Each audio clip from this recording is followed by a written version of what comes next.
فَلَنَسْأَلَنَّ الَّذِينَ أُرْسِلَ إِلَيْهِمْ وَلَنَسْأَلَنَّ الْمُرْسَلِينَ.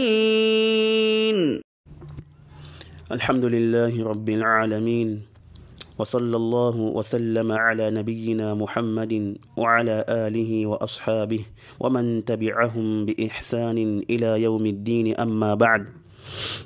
نعم. On continue toujours notre série de cours et ceci est la 7e question. المسألة السابعة ما مقدار الذي يخرج. Quelle est la quantité de nourriture? Quelle est la quantité de nourriture qu'il faut donner comme zakat al-fitr? Alors la réponse est comme vous l'avez entendu dans les hadiths précédents. Celui d'Ibn Omar, celui de Abu Sa'id al-Khudri, radiyallahu ta'ala anhum. La quantité, n'est-ce pas, de ce qu'on doit faire sortir, c'est quoi? C'est bien le sort. Le sort, si c'est la date, ou les raisins, le riz ou quoi, peu importe ce qu'on donne comme zakat al-fitr, la quantité est la même. C'est un sort. C'est clair? Alors, c'est quoi le sort? Le sort équivaut à 4 amdad. Voyez-vous? Et un moud, c'est quoi? Un moud, c'est le fait de regrouper les deux mains ou les deux paumes d'une personne moyenne. C'est-à-dire quoi? Pas un enfant et pas aussi une personne qui a les mains qui débordent. Il a des paumes hors du commun. Vous voyez? Donc un moud, c'est quoi? C'est le fait qu'une personne qui a des paumes moyennes les remplisse une fois. Il regroupe ses mains et il remplit, n'est-ce pas, par exemple le riz, une fois. Et comme un sort équivaut à 4 amdad et qu'un moud, n'est-ce pas, c'est quoi le moud? C'est de remplir les deux mains comme on a dit. Donc une fois, il remplit les deux mains une fois avec le riz par exemple. Donc maintenant pour trouver un sort, qu'est-ce qu'il fait? Il faut remplir les pommes 4 fois. Voyez-vous? Donc tu prends tes mains, si tu as des pommes normales, tu remplis une fois, tu mets de côté. Ensuite la deuxième fois, ensuite la troisième fois, ensuite la quatrième fois.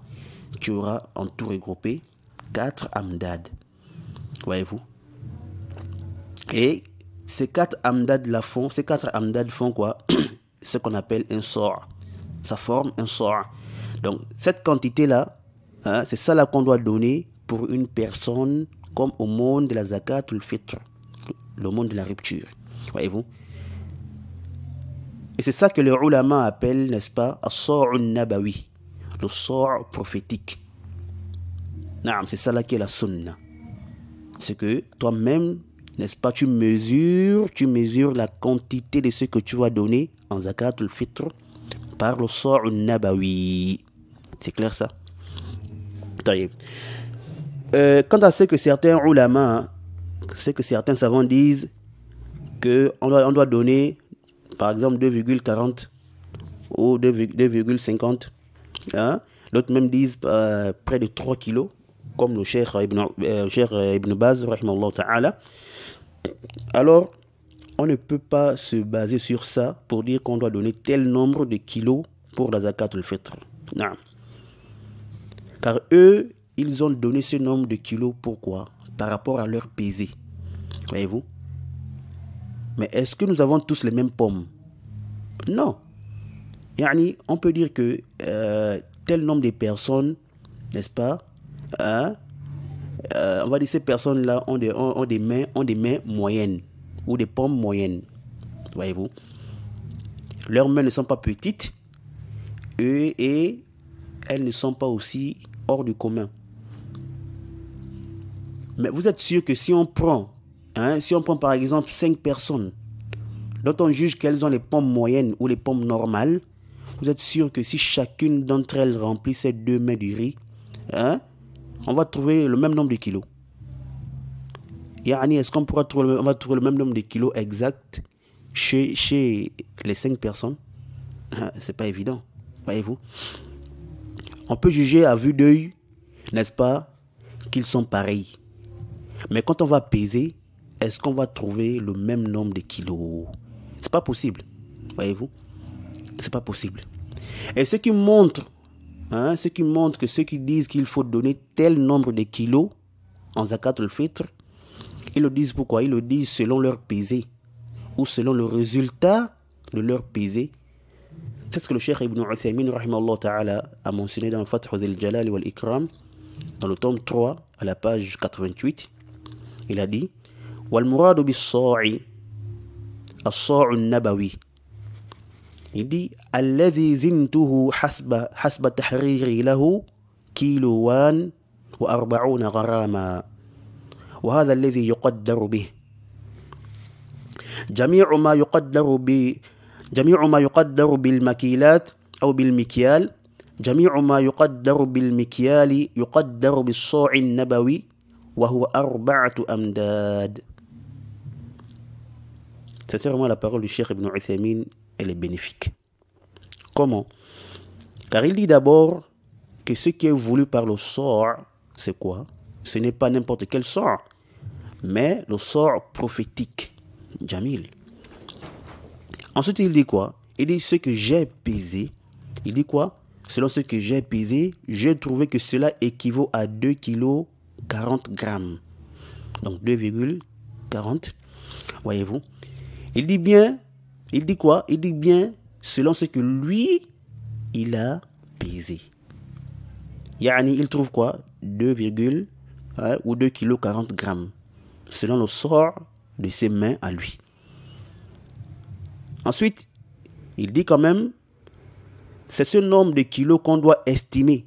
Donc, on doit dire aux gens que le nombre de kilos, c'est quoi? C'est 2,40.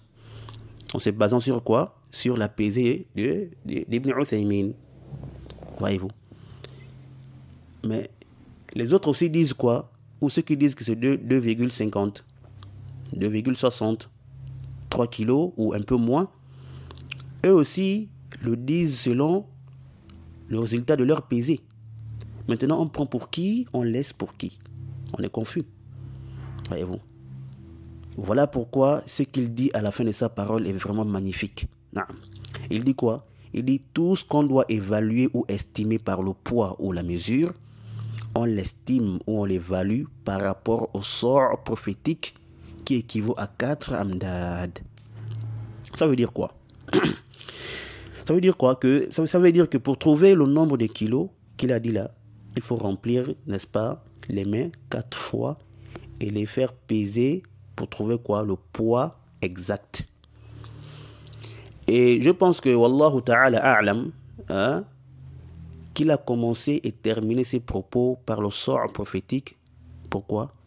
Pour montrer que c'est ça la base. Et que c'est ça qu'il faut prendre en considération. Et non le nombre de kilos qu'il a donné. Yani selon ses résultats ou selon le résultat de sa pesée. Donc ici en bref, ce qu'on peut dire c'est quoi? C'est qu'on ne doit pas se baser sur le nombre de kilos que certains gens donnent. 2,30, 2,40, 2,50 et autres. Mais il faut plutôt faire quoi? Comme a fait le prophète alayhi salatu wassalam.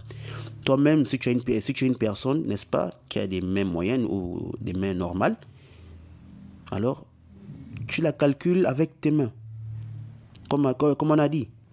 Tu les remplis 4 fois et tu les mets dans un emballage ou dans ce que tu peux mettre, je sais pas moi, et tu donnes, n'est-ce pas, à l'ayant droit. Voyez-vous? Le pauvre parmi les musulmans. Vous voyez? Et ça là, c'est très facile. C'est très facile. Non, je ne pense pas qu'on peut trouver une maison dans laquelle où on ne trouve pas le riz. Et peut-être même les sacs de riz. Voyez-vous?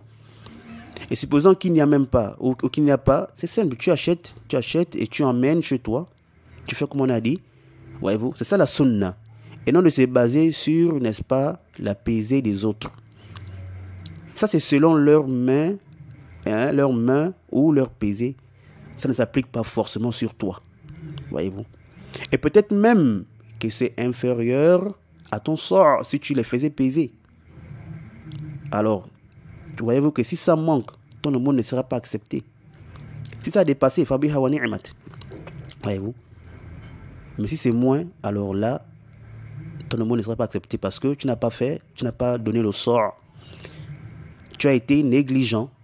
Tu sais que tu dois toi-même, n'est-ce pas, donner ton sort avec tes mains. des 4 amdad, mais tu laisses ça et tu pars te baser sur des calculs qui ne sont pas forcément justes sur ton cas. Non. Donc on doit faire quoi? On doit se cramponner à la sunna du prophète sallallahu alayhi wa sallam dans toutes choses, voyez-vous. Ce n'est pas seulement dans la zakat al-fitr, voyez-vous. Car tout bien réside dans le suivi de la sunna du prophète sallallahu alayhi wa sallam. Alors, on va terminer avec la mention de l'un des chapitres que l'imam Ibn Khuzayma a mis dans son sahih. Il dit Babun ذكر الدليل على أن زكاة رمضان إنما تجب بصاع النبي صلى الله عليه وسلم لا بالصاع الذي أحدث بعد إذ الصاع على عهد النبي صلى الله عليه وسلم بالمدينة صاعه. L'imam Ibn Khuzayma rahmatullahi ta'ala alayhi, il dit chapitre la mention de la preuve que la zakat de Ramadan est obligatoire avec le sort du prophète sallallahu alayhi wa sallam et non le sort qu'ils ont inventé ou qui a été inventé après lui ou après. Car le sort qui a été connu à l'époque du prophète à Médine, c'est bien ce sort. Voyez-vous. Donc le sort qui a été connu, c'est quoi? C'est comme on a dit, c'est le sort al-nabawi, le sort prophétique. Voyez-vous, qui est de 4 amdad, comme on a expliqué, toi-même tu les fais. Voyez-vous, c'est pas que on va estimer des nombres de kilos, voyez-vous, et on sort ça, non, comme on a dit ici, donc le sort qui est pris en compte, c'est le sort que toi-même tu fais, comme a fait le prophète, et non le sort qui a été inventé ou qui a été inventé, comme on voit aujourd'hui. Voyez-vous, ça sont des sorts qui ont été inventés. Arju an yakuna wadiha. On va s'arrêter ici.